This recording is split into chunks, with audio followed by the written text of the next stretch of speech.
Today, I'm going to try to beat a hardcore Nuzlocke of Pokemon Platinum with only Grass-type Pokemon. Now, ever since the Grass-type got a bit shafted in Gen 1 with the Grass starter being the only thing not to get an English cover release, I've been a big advocate for them. Okay, plus, Venusaur is cool as hell. With that said, competitively speaking, I must admit they're probably the worst of the 3 starter types. However, we have a really wicked variety of Grass types available to us in Platinum, some of which we've never gotten to use before. But I do foresee some major problems. Let's see if we can beat Pokemon Platinum with only the first Grass type that we find on each route, no items in battle, level caps in place, and the battle mode on set at all times. And before we go to war with the gym leaders, let me tell you guys how you can engage in epic combat of your own with the most comprehensive vehicle combat game experience out there, War Thunder. Free to play now on PC, Xbox Series X and S, PS5, or the previous gen consoles. With over 2,000 playable tanks, planes, helicopters, and ships, you can engage in wild and dynamic battles in combined arms PvP. And this isn't just your everyday generic war game. Every vehicle is incredibly detailed, customizable, and modeled down to their individual components. And that's something I love about it. Seeing the interactions between air, ground, and naval vehicles really makes it feel like an all-out immersive war where anything can happen. As a big history buff, I've got to say the fact that the vehicles in War Thunder span over 100 years of development from the 1920s on is unreal, and being able to cross-compare across generations is phenomenal. And just because there's historical authenticity doesn't mean we can't have some fun with vehicle personalization, including even user-made anime skins for your vehicles. And you know how most games just have general target-wide hit points? Well, in War Thunder, they've got detailed vehicle damage models, meaning vehicles suffer actual damage to their components and the crew inside, with a damage X-ray showing exactly what happened.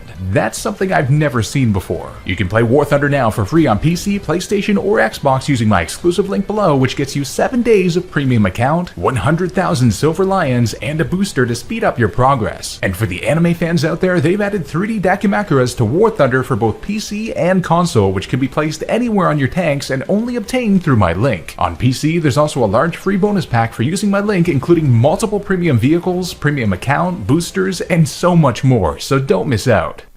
Alright, here we go, off on our adventure to the Sinnoh region.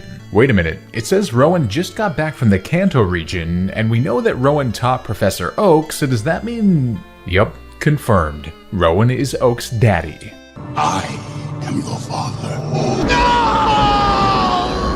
Okay, I never understood why they added all this crap around the starting town in Platinum. It's like some incorrect developer was like, I'll show you why this is called Sandgem Town, forgetting that Sandgem is the next town. Heading up north, we get to choose our starter Pokemon, and this is one of those rare runs we actually get to use it, as I pick Turtwig. Barry then picks Chimchar, and Rowan says, both of you have chosen a good Pokemon, it seems. Does that mean Piplup would have been a bad choice? How dare you? Empoleon is wicked cool. Huh. You know, I didn't really realize that Turtwig starts out with a water move? That's unexpected. Regardless, we nearly lose the first damn battle against Barry as he leered us like crazy before hitting us 15 HP in one hit. Goodness gracious. Our mom then gives us running shoes, and fun fact, the first Pokemon game to ever feature a run button was Pokemon Trading Card Game for the Game Boy Color. Yup. Not what you'd think, but it did just release on the Switch if you want to try it out. It's a fun game. After naming Turtwig Fred in the lab, I check his nature and... oh, come on. Modest. Plus special attack and minus attack. That is not good. Oh, the return TM. Is that meant to make up for the crap physical attack mon you gave me? On the next route, Don gives us some Pokeballs, meaning we can get some new encounters that actually might be worthwhile. Sorry, Fred.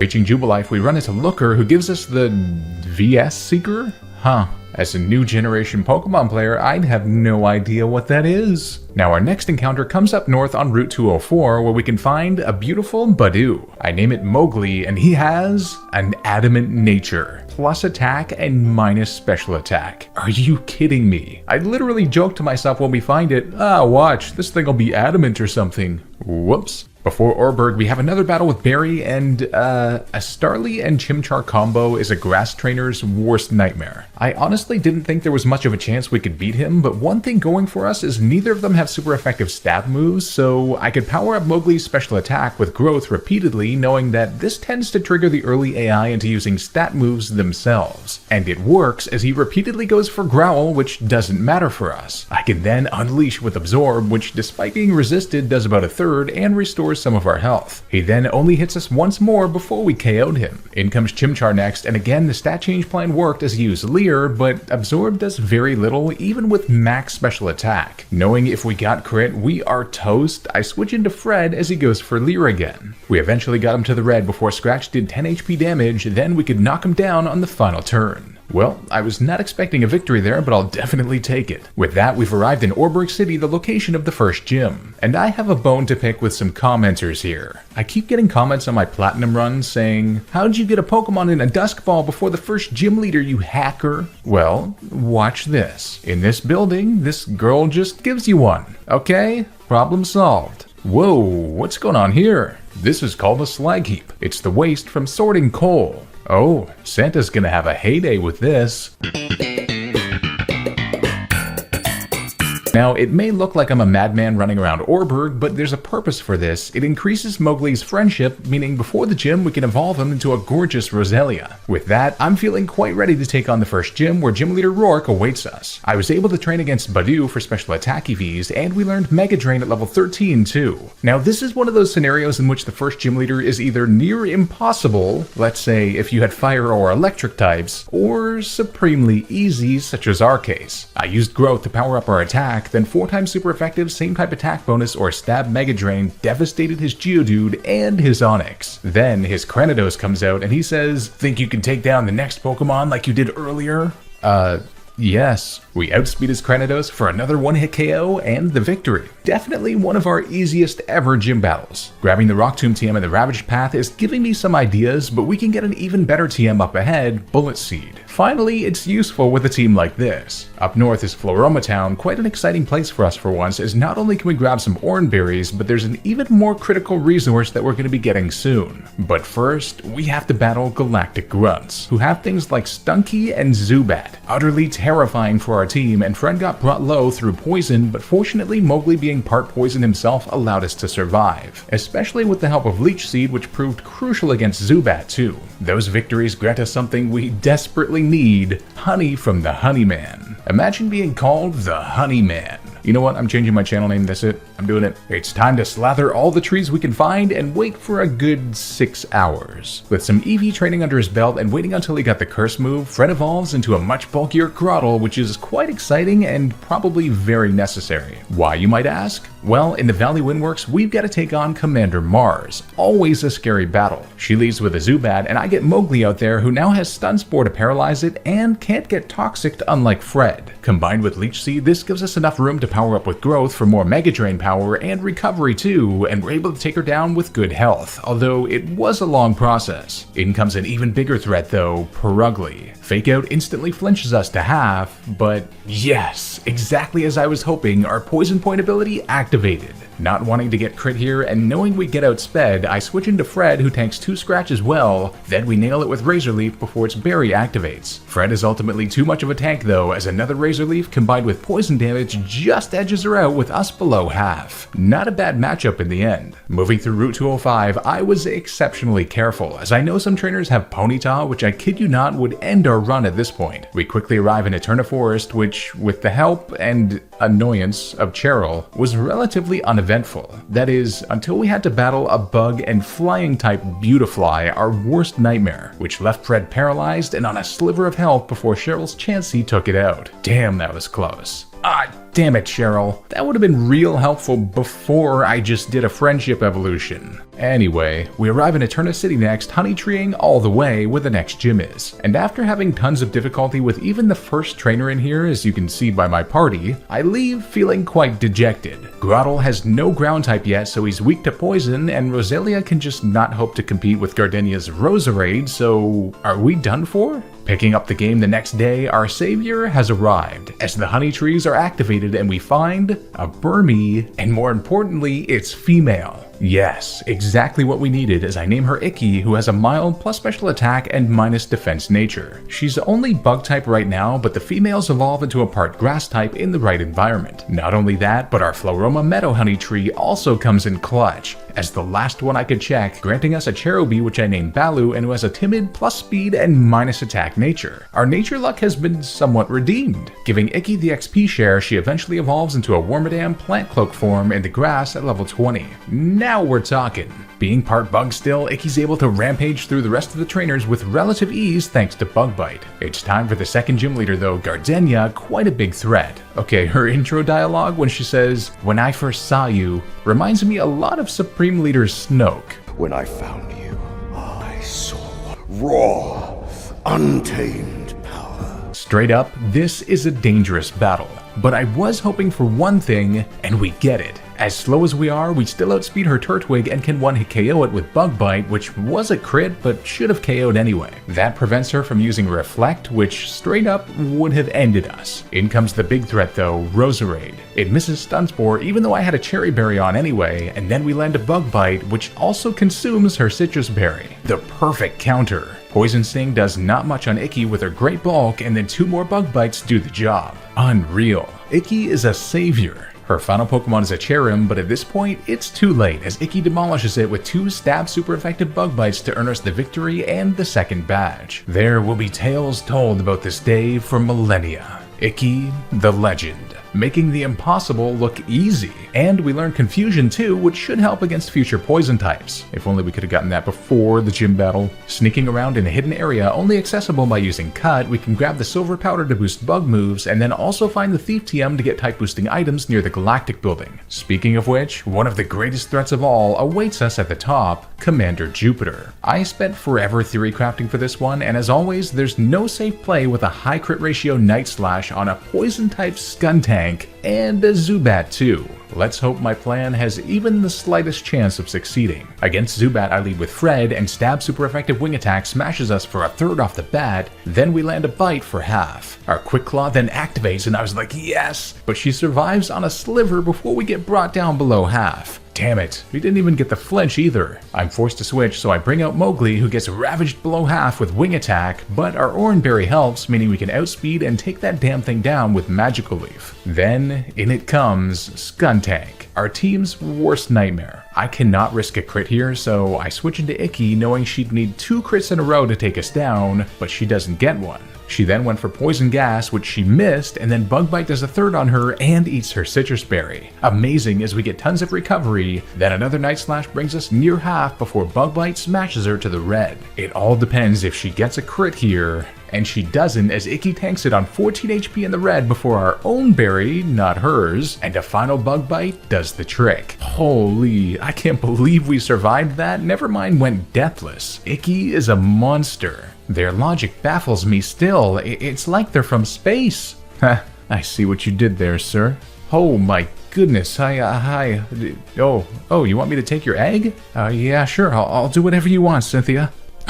Picking up the poison barb along the way through Route 206, we then arrive at the Wayward Cave's secret entrance. Now, because you can only get here early in Platinum, I was all hyped about being able to get the Earthquake TM at the end, but, well, you'll see why this was a bit of an embarrassing moment later. What's a bicycle without this?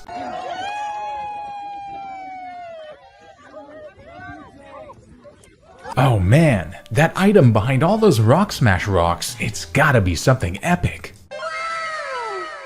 Arriving in Hearthome City, you wouldn't think it, but this is actually the location of our next encounter. Visiting Bebe, whatever her damn name is, his house, she gives us a Pokemon, an Eevee, which I nicknamed Sheer, and who ends up having a naive plus speed and minus special defense nature, and honestly, anything plus speed for this thing is fantastic. In the contest hall, our mom arrogantly says, "I'm sure it will look good on you. After all, I chose it." You are a bold one. Hitting up Amity Square, apparently Grottle qualifies as a cute Pokemon? Bro, do you know how many actual cute Pokemon I've come in here with, like Togepi, and gotten rejected?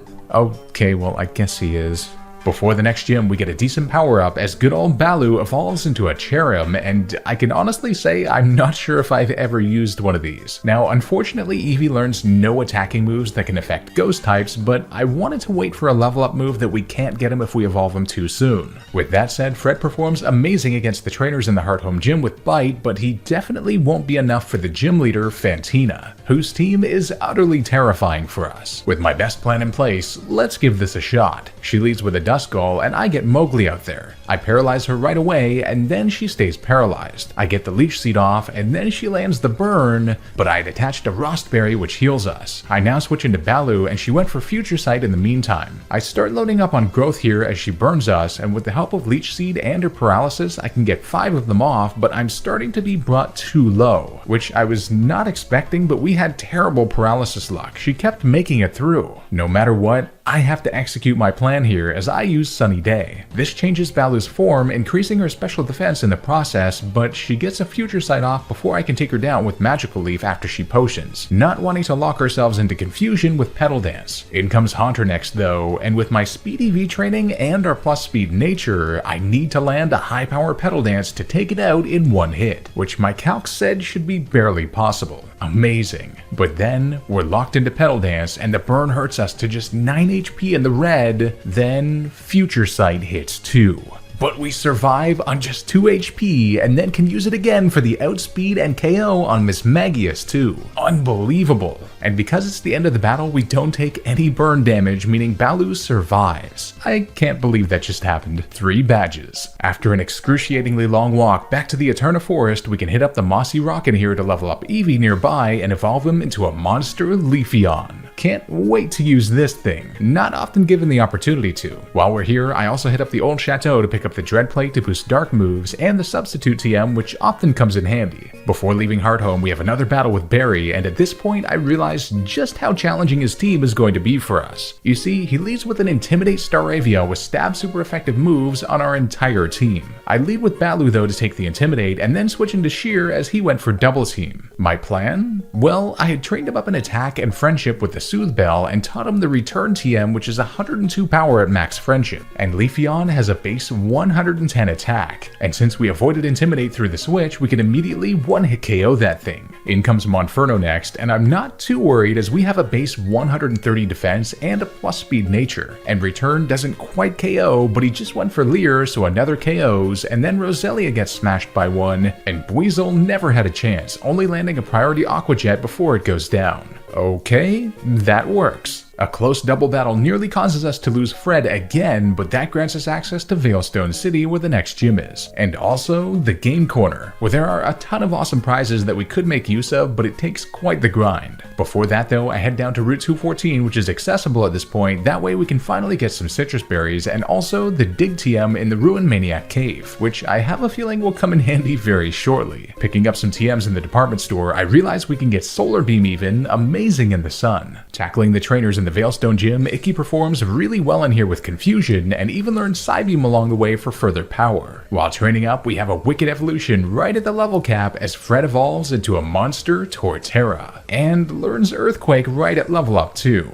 So, about that Earthquake TM. Ah well, we might be able to use it for a later encounter. With my best plan in place, it's time for the 4th gym leader, Maylene, the fighting specialist. Torterra would be a good option here, but would get outsped by mostly everything, which isn't ideal. So I lead with Sheer against her Metatype with the Silk Scarf from the Game Corner attached to boost Return's power even further, allowing us to one-hit KO it. And I was actually hoping that Lucario would be next, as I didn't want Machoke to lower our speed with Rock Tomb beforehand. Having taught Sheer the Dig TM, we can now outspeed and get super effective damage on it to a quarter before Drain Punch smashes us and gets a crit, but it's not enough to KO us nor to give it enough recovery, so another Dig takes it down. Her final Pokemon is Machoke, and my calcs tell me that the Silk Scarf should put us into one-hit KO range, but turns out we need not worry as a crit finishes the battle off nonetheless. Not bad. What am I to do? I've gone and dropped my sweet key somewhere again. Okay, I ain't falling for this. I've been on the internet long enough to know where this leads, madam. This hotel is so romantic. I hope a night on a Pokemon will sweep me away for a honeymoon here. True love shouldn't be this complicated. Arriving in Pastoria City, we can finally use the Move Relearner, and I've been looking for one thing in particular. Razor Leaf on Leafeon, as otherwise the damn thing doesn't get a single stab move until level 71 if you can believe it. Ah, damn it. Can I exchange this for a shiny stone, please? As it turns out, the Shard Move Tutor is kind of garbage as of now, pretty much no moves that any of our Pokemon can learn. But we do find the Silver Wind TM on this route amazing, finally a special move for... Oh, apparently our Bug-type Wormadam can't learn a simple bug move. Okay. Before the next gym, we have another rival battle with Barry, and I pursue a similar strategy to last time, avoiding Intimidate on Leafeon before sending him in. Except this time we kept missing due to his damn double teaming. I knew that he had Endeavor and that Return wouldn't quite KO, so I was going for Bite to avoid getting massive damage returned to us, but we got hit by Wing Attack for big damage before we landed one, but it did flinch him, then we landed a Return. Okay, all is not lost, but that was scary. Monferno did hit us with a Flame Wheel below half before we could KO it, but then his Roselia and Buizel were easy pickings from there. His battles are getting progressively scarier, I can say that much. Before hitting up the gym, we have another encounter opportunity right here in the Great Marsh. And it took a lot of deliberating, but ultimately I decided to take the cool train thing to Area 3, as this is where Tangela is found. Unfortunately, this is going to cut off both Carnivine and Tropius as possible encounters, as they're only available here. But fortunately, we did at least catch the damn noodly boy after 5 Pokeballs. Talk about nerve-wracking. I name him Ka, who has a gentle plus special defense and minus defense nature, pretty good for a future Tangrowth. Speaking of which, after learning Ancient Power at level 33, that's exactly what we get. And I am the biggest advocate for this thing, it's an underappreciated beast. The 5th gym leader is Wake, the water type trainer, and finally we get another trainer that we have a type advantage against, although I'm definitely not writing him off with a damn Gyarados and Ice Fang on his very fast Floatzel. Against his Gyarados, I lead with Baloo to take the Intimidate and then set up Sunny Day before a now lowered power waterfall barely touches us. Nice. Now I switch into Ka, who is a physically defensive monster, and now one turn Solar Beam does huge damage in the sun. I then switch to Ancient Power knowing it would KO and hoping for the Omni boost, but no luck on that one. In comes Floatzel next, and I know we have enough bulk to tank Ice Fang, which we do on 35 HP before our berry. Then Solar Beam obliterates that thing in one hit. Beautiful. His final Pokemon is Quagsire, and I'm pretty sure you can guess how that thing fared, as we got huge recovery with Mega Drain just in case something happened and he survived somehow. 5 badges down. A long trek brings us to the tranquil Celestic Town, and it's the right time of day to grab one of the best items in the game from a guy in the shop, the Choice Specs. Wicked. With that said, in the Celestic Ruins we have one of the biggest challenges in the entire game, Cyrus, whose team has threats for grass types everywhere. He leads off with a Sneasel, and I get Sheer out there, who I taught the Rock Smash HM to. A worthy sacrifice of a move slot, as it's 4 times super effective against him and the only way we could one-hit KO it, with that plus speed nature again coming in clutch. In comes Golbat next, and Return smashes it below half before Air Cutter does nearly half on us, thankfully it wasn't a crit, and another attack takes him down. His final Pokemon is a Murkrow, who has a ridiculous attack power with stab super effective, base 85 attack, 80 power Drill Peck. So to play it a bit safer, I switch into Ka, who fortunately tanks 2 on just 21 HP and can land a Choice Specs boosted Ancient Power for the win by slim margins. Whew.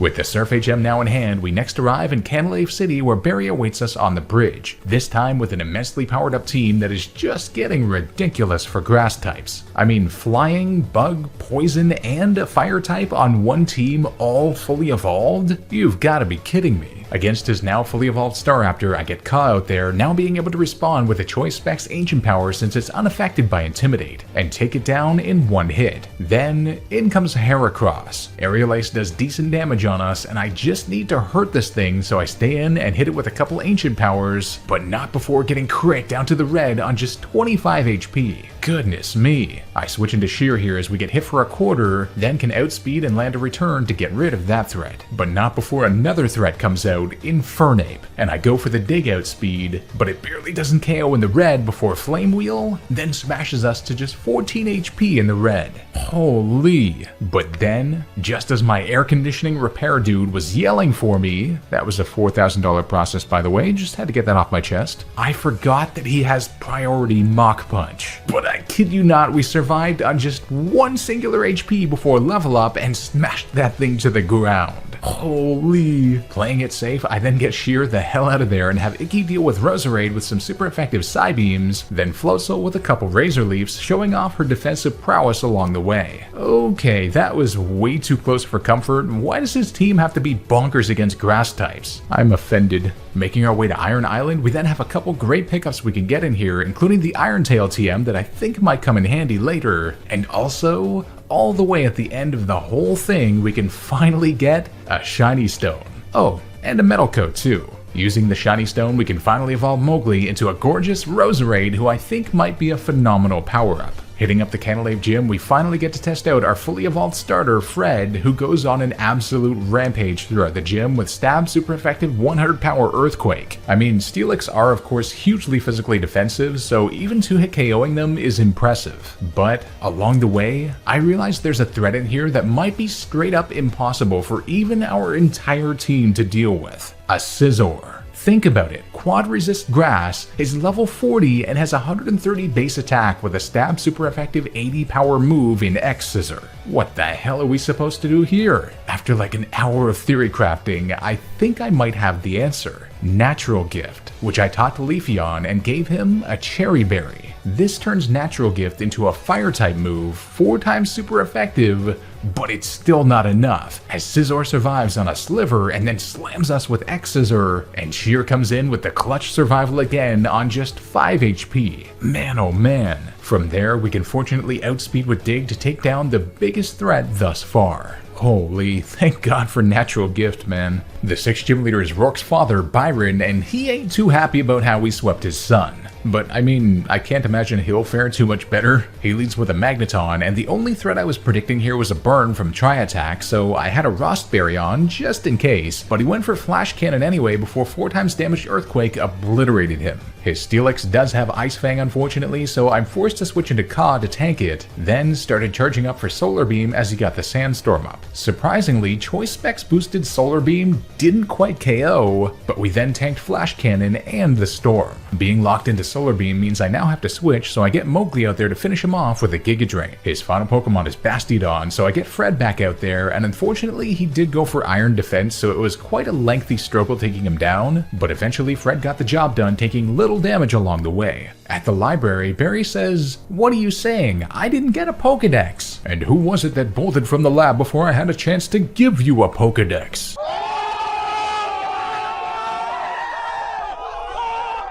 After the earthquake ensues, this girl says, "I've been asking people not to disturb me while I'm reading. I shouldn't have even bothered. I'm all agitated now." "Oh, I'm sorry, ma'am. Was the sound of people dying distracting to you?"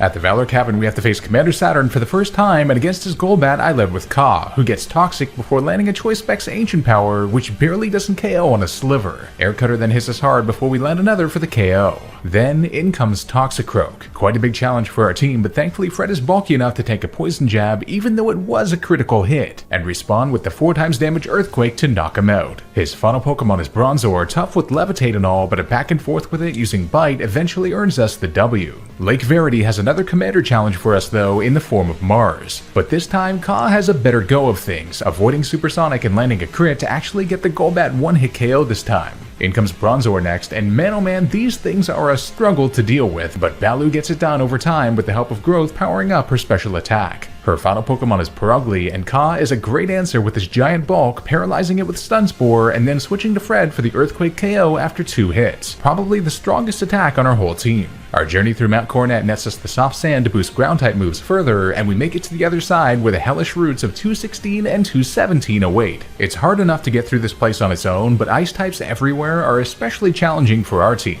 With that said, our next encounter is found here, a Snover which I catch and nickname Louie, and who has a hasty plus speed and minus defense nature, which is alright. I like the idea of an Abomasnow with extra speed. After he learns Blizzard at level 41, I then have him evolve into exactly that, a beastly Abomasnow. And for the purposes of what's to come, I'm going to replace Torterra with him for now, as that 4 times ice weakness is not helpful right about now. Picking up the Icicle Plate to boost ice moves and the Spell Tag to boost ghost moves along the way, we then arrive in Snowpoint City, the location of the 7th gym. And boy oh boy, is it ever fortunate we got Louie when we did, as he's not only not weak to ice, but I could also teach him the Iron Tail TM for super effectiveness against ice types, and he performs quite well. The 7th gym leader though, Candice, is another matter entirely. Her team looks vicious, but after some theory crafting, it's time to take her on. She leads with a Sneasel, and I get Louie out there. Aerial Ace hits us hard for a 3rd, but then Iron Tail lands and 1-hit KOs her, with the Shell Bell recovering some health too.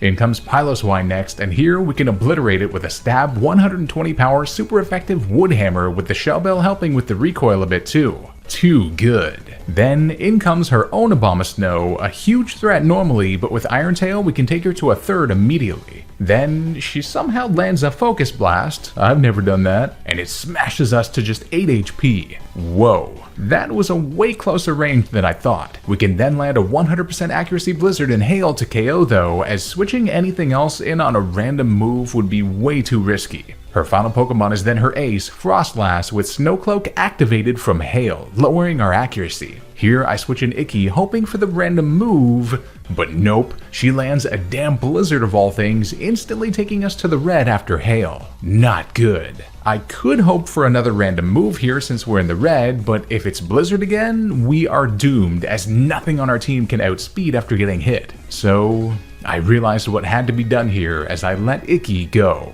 our first death of the run. Rest in peace, my brave soldier. Here I switch in Mowgli though with the wide lens, and she went for double team, and we hit regardless, but it doesn't quite KO before her Citrus Berry. Uh-oh. Our accuracy is really declining now, even with our wide lens, as Blizzard then hits, and we survive on just 9 HP in the red, and we land the final Shadow Ball to end the battle just in time. Unreal. I never want to talk about this battle again, that was way too stressful. Okay, I'm not gonna lie, this is me as a Galactic grunt. Further in the Galactic building in Veilstone, we can find a fantastic TM, Sludge Bomb, before then arriving at the final test, Cyrus, whose team has grown much stronger. He leads with a Sneasel, and I go with our classic Louis strategy, tanking Ice Punch relatively well before responding with an Iron Tail KO. In comes a huge threat next though, Crobat. With that said, I know we need to stay in if we're not to lose anyone, and he misses Supersonic, so we land a Blizzard, which barely doesn't KO on a Sliver, but then the Hail comes in clutch and knocks him down. Let's go. And now, Honchkrow, which would one-hit KO everything on our team with one Drill Peck. However, with our plus speed nature and further investment, we can outspeed with the 100% accuracy, stab super effective, 120 power Blizzard Annihilation. I don't know how we're pulling these off, but I'm glad we are. The final ascent up Mount Coronet nets us what might be a crucial TM, Rock Slide, which I know Torterra could make use of. Arriving at Spear Pillar, we first have a double battle with the Galactic Commanders, which is always a struggle, partially because you have to operate with Berry. Also, they lead with 2 Bronzors, defensively our worst nightmare. But I just lead with Louis for the Hail, and to be able to hit them both with Blizzard repeatedly. Essentially, I had to stall out their Light Screen and Reflect, and it was a 4-minute long struggle to take them down. At one point, Skuntank came out, which has Flamethrower, so I switched into Fred to tank it reasonably well. Then, knowing our Berry would help, I stayed in so I could Earthquake the Skunk for the KO and take out Berry's Munchlax purposefully. With both Golbats out, Berry's Staraptor then came in to intimidate them, then a combination of Ka's Ancient Power and Mowgli's Shadow Ball could finish them. This way we can get Perugly out on the field while it's all alone, and get Sheer out there for the massive power return after Floatzel's Brick Break to win the battle. With that, we then engage in some legendary madness where 6 legendary Pokemon are on the screen at once, before we get pulled into the distortion world for a long and confusing trek. At the end stands Cyrus for one final battle, and his team has become ridiculously powerful at this point. This was definitely one of the longest theory crafting sessions of the run, as he leads off with a damn Houndoom with Flamethrower right away, as if his entire flying and ice type team after that wasn't scary enough. I honestly wasn't too hopeful about pulling through this, but let's see how it went. Against his Houndoom, I lead with, Abomasnow. Looks crazy, I know, but don't judge yet. With our plus speed nature and speed investment, that's right, we can even outspeed a Houndoom, and yup, there's our Earthquake TM finally coming into good use. One hit KOing that thing and saving me the embarrassment from earlier. Beautiful. In comes Crobat next, and we tank a Cross Poison on below half before Blizzard decimates him. Then, as hoped, in comes Honchkrow, which we still outspeed and can take down. Unbelievable, 3 huge threats taken down already, but now in comes Weavile, even having X-Scissor. I have to switch, so I go into Ka, and he went for Fake Out as expected. I just need Ka to survive an Ice Punch, and we actually tank it pretty well with no freeze, so I can land a 4 times damage Brick Break via TM from the Orbert Gate to take him out. out. Let's go! His final Pokemon is a Gyarados, and we tank Ice Fang in the red before landing Ancient Power for a surprisingly little amount of damage. I have to switch, so hoping he'll go for a random move now that we're in the red, I go into Sheer, and he does, as Waterfall hardly does anything. Then, with the help of Hail, a return barely doesn't KO on a Sliver, but then he misses Ice Fang, so we don't have to risk a crit or freeze after all, and the Hail finishes him and wins us the battle. Oh man, this is too much. But there's one last challenge down here, Giratina. But turns out we have the perfect answer in Louis, surviving on a third and nailing it with 2 blizzards. The last challenge before our final test comes in the form of the 8th gym leader, Volkner. And Torterra's Earthquake might seem like an easy victory here, but keep in mind, his Luxray's got Ice Fang. With that said, Jolteon goes down after landing an Iron Tail, then I stay in on Luxray because I had attached a Yachi Berry that you can get from Wild Starly using Thief, thereby lowering Ice Fang's power and letting us Earthquake him into oblivion. With a Fire Punch coming, my calcs tell me we should survive, just have to hope for no burn afterwards, and he doesn't get one, so down goes Electivire too. His final Pokemon is Raichu, and here I can get Louis out to tank a Signal Beam, followed by a Focus Blast. I'll never know how these damn AI keep hitting these, and we survive on a Sliver to land the final Earthquake, which earns us our 8th badge. A long trek through Victory Road involves some challenges, but nothing we can't handle as we arrive at our final destination, the Sinnoh Region Pokemon League. Before anything, I make sure to head back to the Eterna entrance of Mount Coronet, as I realized with strength in hand we can now pick up TM69. Nice. Rock Polish. With that, it's time for our final battle with Barry. Against his Staraptor, I use our reliable Caw, who tanks Aerial Ace well and responds with the Ancient Power KO thanks to the choice specs. Then, in comes Heracross, a massive threat. I'm forced to switch offensively, so here I go into Sheer, who tanks close combat with above half. I taught him the Aerial Ace TM for 4x super effectiveness and the one-hit KO. Next, in comes Infernape. With the Soft Sand attached, I'm hoping Dig will do enough for the KO, and it does. Whew. Bullet dodged. Then Roserade was a swift Aerial Ace KO too, and his Floatzel you'd imagine wouldn't be a big threat, but it does have Ice Fang, so I switch into Louis to tank it and bait the Brick Break. That way I can switch back into Mowgli, who resists it, and outspeed with the Giga Drain KO. And full recovery. His final Pokemon is Snorlax, and I use Leech Seed before Body Slam hits, but it doesn't crit and doesn't paralyze, so we're brought low before our berry, but that combined with Leech Seed heals us big time. Then I switch in Fred, knowing he's our bulkiest and best remaining Pokemon, and the two monsters slug it out before Fred emerges the victor with Leech Seed's help. With that, we've officially made it to the final test, the Elite Four. The first Elite Four member is Aaron, and yep, it just has to be a Bug-type trainer, doesn't it? He leads with a Yanmega, and I get Ka out there. He kept using Double Team, and we kept missing. Dangerous if he started using Bug Buzz, but thankfully he just kept doing it. So we eventually hit the 4x super effective Ancient Power on our third to KO him. In comes Vespiquen next, which I wasn't really expecting, but it works for me as it's also 4x weak to it. Then, in it comes the Scizor, as he goes for X-Scissor, but I had attached a Tanga Berry to weaken his power, and then we land a Sleep Powder. Yes, now I switch in Sheer for the Cherry Berry Fire-type Natural Gift, which gets the KO thanks to the level discrepancy. Now that's huge. Heracross then comes in, and we've still got the Aerial Ace for the 4x super effective KO on it, and in comes his final Pokemon, Drapion, a big threat. I go underground for the Dig Out speed, and it is over half before his Berry, but now it looks like we just barely won't have the range as Cross Poison hits us hard. Knowing I have to switch, I go into Fred as Cross Poison does a third. But for some reason, I forgot this thing had Ice Fang out of nowhere. But we survive on a Sliver, but do get frozen, but then thaw immediately and land the Earthquake Devastation. Ooh, I have no idea what just happened, but we're gonna roll with it. The second Elite Four member is Bertha, the ground-type expert, and I mean, we have some great answers to her team, but Gliscor is a tricky one. And switching is very tough with Golem having Fire Punch, Rhyperior having Avalanche, etc. So I knew what our only option was. I lead with Mowgli against her Whiscash, and the 4x damage Giga Drain with Choice Specs annihilates it. Then in comes Gliscor. If we can just get past this thing, I hit it with Giga Drain for over half, and then it goes for Earthquake, not Ice Fang or Fire Fang, which would do about the same damage but have the status chance, so this was actually good, as another Giga Drain then does the job. Then from there, well, none of our three remaining Pokemon had a chance, all getting Choice Spec Giga Drain to the Netherworld. I like it. The third Elite Four member is Flint, the, fire trainer. His team looks straight up impossible. There's no way, right? Wrong.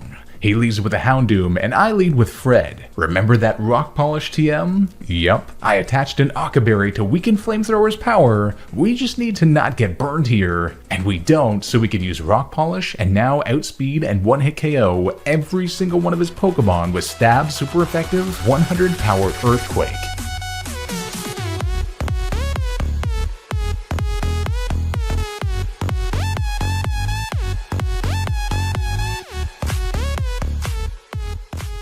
Wow, pretty sure that was our only way past that. The last Elite Four member is Lucian, the Psychic Trainer, and man oh man, our only super effective answer to him is essentially Roserade with Shadow Ball, but Roserade is of course weak to Psychic, and Alakazam outspeeds our entire team. Not only that, but he has our worst nightmare, Bronzong. This was a tough one to map out, but let's try it. He leads with a Mr. Mime, and I put the choice specs on Mowgli to give us the power to one-hit KO it with Shadow Ball. And, with our insane speed investment, even managed to do the same on Espeon, a big threat. Then, in comes Alakazam, and we cannot stay in. I have to send in Fred, who tanks 2 Psychics in a row on 45 HP before our berry, then can land the super effective Crunch for the KO. Damn. Then, in it comes, Bronzong, unfortunately with Levitate. If only it had Heat Proof instead. I hit it with Crunch, and it does hardly anything, and then he Calm Minds. Oh no. I'm forced to switch, so I go into Caw, as he uses Psychic for just over half, but gets the special defense drop. No! That very well might have just ended us, as our berry was going to allow us to survive another, and we could have put him to sleep, but now? Oh god, why? With no choice left, I send in Fred, who tanks Psychic on a Sliver, and I need the damage, so I go for Crunch, which brings him to a quarter, but he then takes down our starter Fred with Gyro Ball. Ouch. With him having Calm-Minded and his typing, we still have no guarantee for a KO, except Louis, who can thankfully destroy him with Wood Hammer. In comes his final Pokemon, Gallade, and knowing he's going to Drain Punch, I switch into Caw to tank it, and then hope we don't get crit on Psycho Cut, and we don't, surviving on just 28 HP in the red and landing the Sleep Powder. With 3 hail hits, I'm hoping switching in Sheer will do enough, as Aerial Ace hits, and brings him only to the red before his berry, and then he wakes up and lands a Psycho Cut, but we can then outspeed and land another to KO and win the battle. A tough loss of Fred, especially given what we have coming up, but we made it through, and that was definitely no guarantee. Well, it's time. The final battle of the champion of the Sinnoh region, Cynthia, with one of the most terrifying champion teams of all time. After as much preparation as I can muster, let's do this. She leads with a Spiritomb, and I get Mowgli out there. I go for Growth to raise our special attack, knowing the order she'll likely attack us in, and Psychic does just about half. But then, I could use Giga Drain to get some recovery back before another hits us to a third, and then our berry heals us. And combined with the Giga Drain recovery, we're back at good health after the KO. But in comes Togekiss next, a huge threat with Stab Air Slash. However, after the growth, I go for Sludge Bomb with big damage, then she hits us, and as I thought, we barely live on 6 HP and can respond with another to take her down. Yes! However, in comes Garchomp. I have no choice here, so I go for the Giga Drain, hoping for enough damage for my plan before Earthquake takes Mowgli down. Rest in peace, buddy. You did your best. Now the problem here is, according to my calcs, Louis' Ice Shard will do maximum 66% damage on her, but that looks like pretty much the amount of health that she has remaining. There's probably no way we'll get that roll. But my calcs tell me she only has a 37% chance to KO us even with Flamethrower, so I have to take the better odds. She hits us, and we survive on just 3 HP and land the 4-time super effective Blizzard to annihilate that dragon. Oh man. In comes Lucario next, and knowing she'd want to extreme speed us since we're so low, I go into Sheer to tank it, then after the hail damage, she's now in range of a Soft Sand boosted Dig KO. In comes Roserade next, another big threat, however, we've still got Aerial Ace, but it doesn't do quite enough and Sheer gets plastered by Sludge Bomb. Another hard loss, but I have an idea now. I send in Louis, and even through her healing, we can land 2 priority Ice Shards to KO. Then, in comes her final Pokemon, Milotic. and not being able to take any risk with our other Pokemon given that it has Ice Beam, I know what must be done. Louis, you're an absolute legend. I love you, but you've got to make the ultimate sacrifice. As Louis unleashes a full power, unholy 120 power stab super effective wood hammer, and it obliterates Milotic in one hit, but the recoil comes back at him and takes Louis down. With 2 Pokemon remaining though, that means we've done it. Emerged victorious over the champion. I can't believe it, we actually did it. We beat a hardcore Nuzlocke of Pokemon Platinum with only grass-type Pokemon. Wait a minute, how in the world did Cherim make it through all that? He did like nothing. Well, we did it. We beat a hardcore Nuzlocke of Pokemon Platinum with only grass-type Pokemon. Before we go, don't forget to download War Thunder and join in on the all-out vehicle combat action with tons of bonuses using my link below. For those who have stayed to the end of the video, here's an extra tip. Check out the War Thunder community site for thousands and thousands of free user-made skins, even anime ones. I'll see you on the battleground. As always, make sure to subscribe and join the Sylph Army to get us to 250,000, and I'll see you guys next time for another challenge video.